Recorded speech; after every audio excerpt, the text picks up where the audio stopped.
Here is a continuation of our previous video on how to make a Victorian corset with bust caging and a snatched waistline.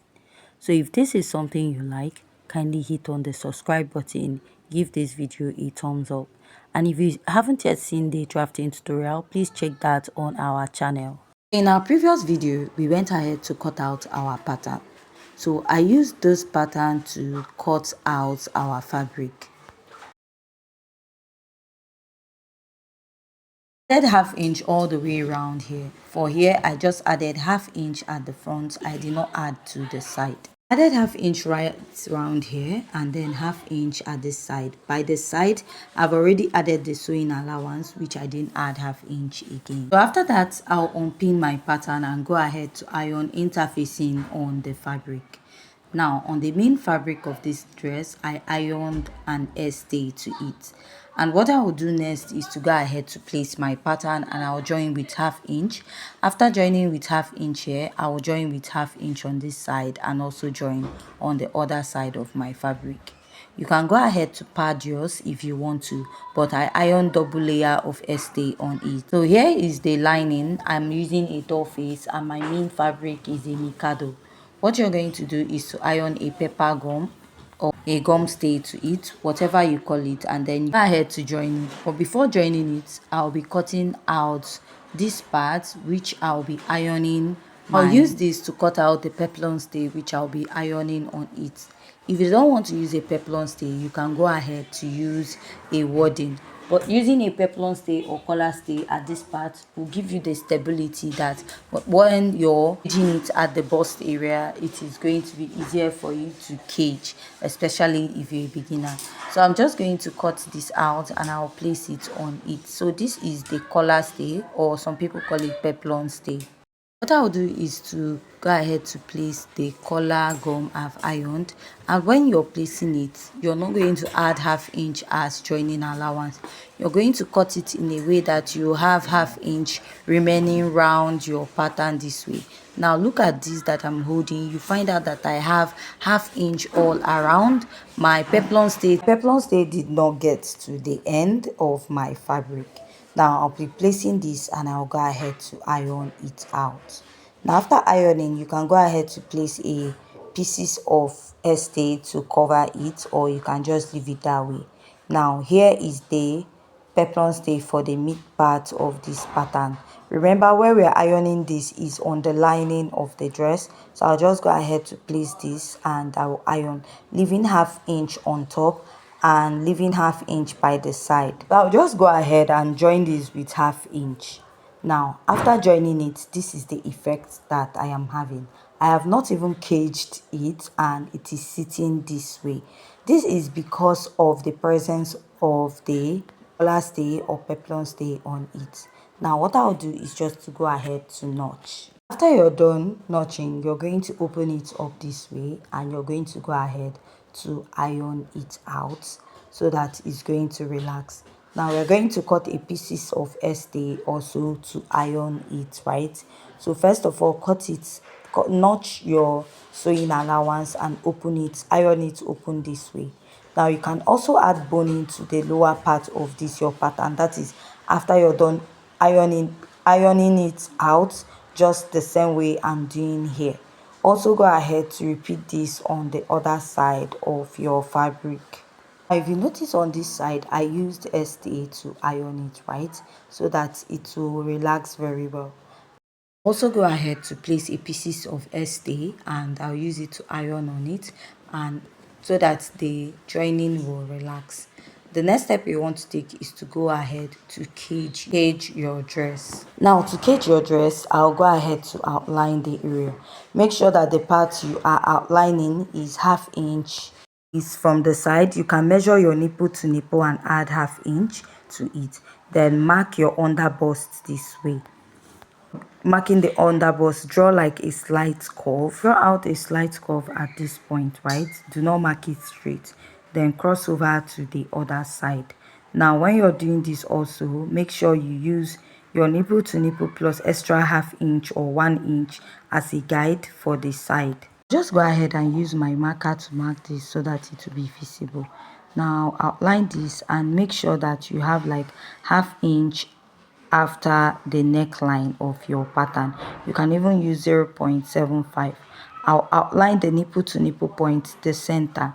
Now I'm just making a simple bust caging because I don't have much bust, right?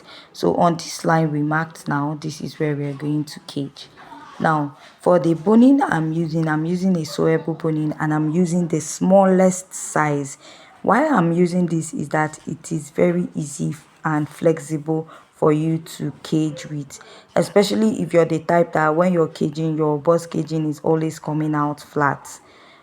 Please try and use the smallest size of boning. It is very flexible and you don't really need to start bending or notching it. When you're sewing with it, it can easily turn to any position or shape of your choice, so it is easier for you to cage with it. That is the smallest size of boning. It should be around 0.3, right, if I'm right, but I don't really know for sure. But use the smallest size. I don't know whether that 0.3 is the actual measurement, but just look for the smallest size of sewable boning. That is what you can use to cage, and it will be easier for you to do. Now just go ahead and stop at this point and then cut it out. Now what I'll do is I'll go ahead to this other boning underneath this one, right where this stopped, and I will go ahead to stitch. Now let's go ahead to stitch this part. I'll push this boning into this one we have towards the neckline. So what I'll do is to go ahead to stitch this part first. Now I'll be following that ½ inch line that I marked at the neckline of this dress. I'll stitch it all the way till I get to the other neckline, and I'll cut. I'll fix it in between that one, then place it on top and then connect. And this is what I have here, right? Now after sewing the boning, now we'll go ahead to pass on these straight lines. For this one, we'll be sewing the two sides. The reason why we didn't stitch on the two sides of the other boning is so that we can top stitch it to hold the boning we have inside. Now go ahead to top stitch this, cut it out, fix it into the first boning we sewed, and then I'll turn it to the other side and I will sew. So I'll continue sewing this till I get to the end. After sewing this, I'll repeat this for the rest of these lines that we have here. I'll sew for this midpoint here. I'll go ahead to place my boning and I'll go ahead to stitch this all the way down, cut this and fix it into it. I'll turn this to the other side and stitch. So I'll go ahead to repeat this for all the straight boning lines that I have, and after I was done stitching, this is what I have. Now I'll now go ahead to sew this side that is slightly curvy. Now when you're sewing this, please do not make it straight. Please make it slightly curvy when you're sewing, right, so that you don't have like a flat bust area, right? When you're sewing, please sew gradually. I was actually sewing slowly. I had to like fast forward this video so that it won't be too long. When I get to this point, I'll go ahead to cut out the boning that I don't need, and then I'll fix this to the previous boning and I'll stitch. So this is what I have. I don't have much bust, so that's why I didn't do much caging on it. If you're working for a busty person, I'll just go ahead to add more boning to this. Bust is just 33.5, so that's why I'm just using this amount of boning on it. So this is what I have. So I'll go ahead to run a top stitch round the neckline and at the underbust. That is the first boning that I'll go ahead to sew towards the armhole area, and I'll now start stitching towards the underbust area. This is to top stitch the first boning that we actually stitched on this dress. So after I'm done stitching, this is what I have. Very easy and simple, right? So if I was a bit busty, I will run another boning line on it. So this is what I have now. the next step is to go ahead to flesh this. So the next step is to go ahead to flesh this after you're done sewing. So this is what it should be looking like if you used like this boning. It is easier to cage with. Now go ahead to join the back pattern with 1/2 inch and also join the lining. To flesh this, you just push it over to the other side and you'll be using your fiber. You can go ahead to use your layer of stay, but it might take time to iron. If you want to use your stay to cover it, I will advise you to go for a cotton stay. So since I don't have much cotton stay left, I'll be using my fiber to do that. Before you do that, first place your hemming gum on it and then you will iron. And if you don't have a steam iron, please sprinkle water on it before ironing. So I will start. This might take a little while, but just go ahead to iron. And then after ironing the first one, I'll place another layer of stay because I want to place another layer of fiber on it. Now after placing that, I'll go ahead to take another layer of fiber that I have already cut out. So I'll just continue ironing it to get the desired result, and this might take a while, right? After ironing to an extent, what I will do is to go ahead to take my scissors and I'll cut out the excess I have round the side of my pattern. And after cutting this out, you still continue to iron, right? This is so that you not have excess at the sides or flesh the sides you're not supposed to flesh.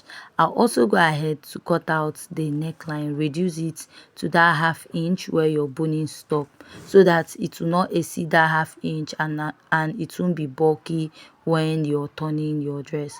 Now after ironing this, you can go ahead to top stitch it round to hold it.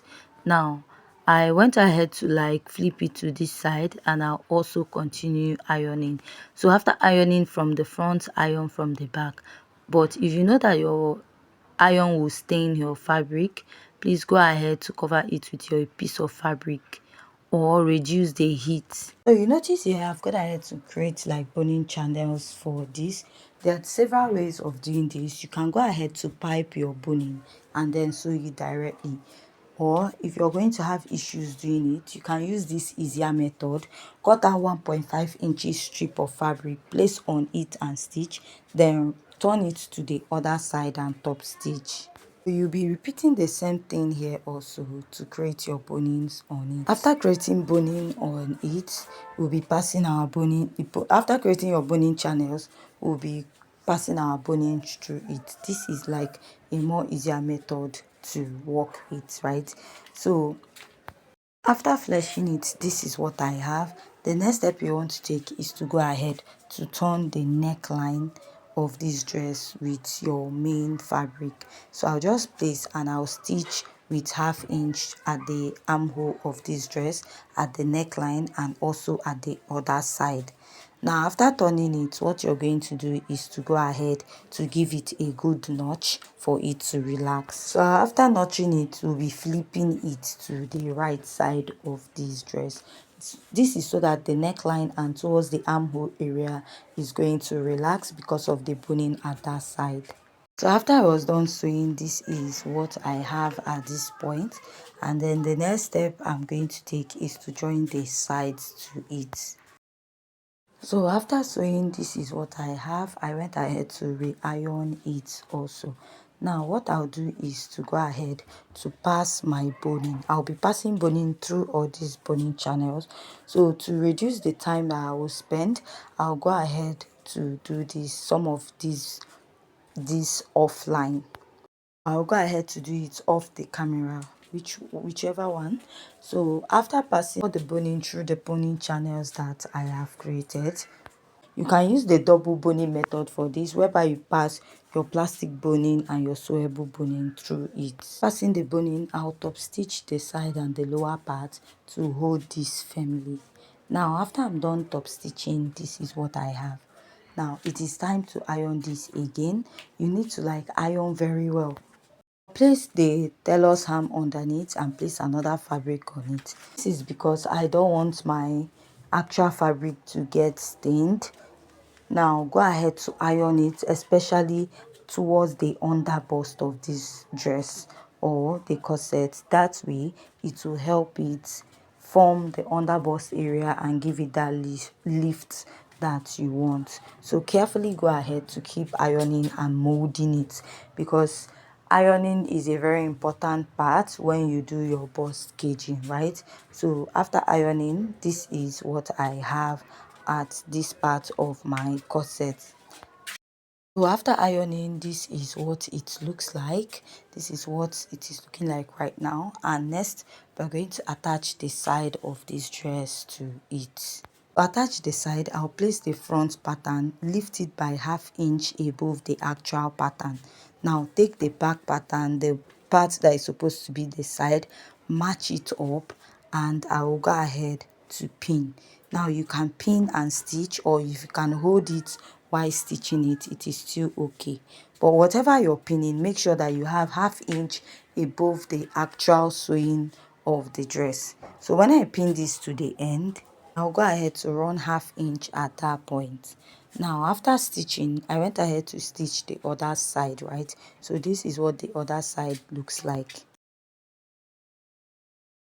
Now let's go ahead to close up this side. What I'll do is I'll push this in, and then that ½ inch I have on top, I'll now run a stitch on it. So after stitching, this is what I have on this part.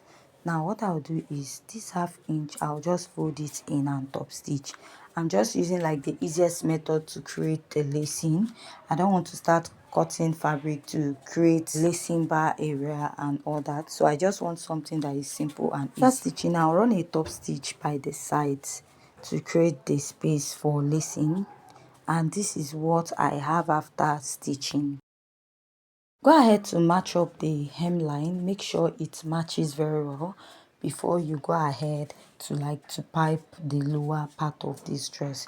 If not, you can just go ahead to trim out any excess you have. Now the next step is to go ahead to pass boning through it. So I'll just go ahead and I'll pass boning through this side. At the facing bar area, I'm using a plastic boning at this side, right? So I'll just go ahead to pass this on the side and then leave the middle point open. That is where I'll be creating the eyelet or inserting the eyelet.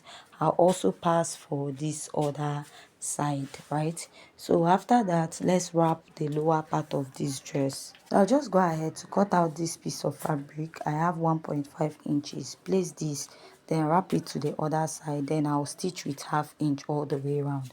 After stitching, I'll fold this in and I will top stitch, just as if you are biasing your dress. That is what I'll do.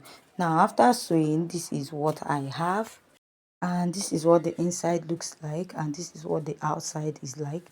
So if you have any question, please kindly go ahead to ask at the comment section. So now the next step I'm going to take is to go ahead to create eyelets for it on both sides of this dress. This is what I have after inserting the eyelets. So at this point, if you haven't yet subscribed to my YouTube channel, please kindly hit on the subscribe button, give this video a thumbs up, and also join us in our next video. Thanks.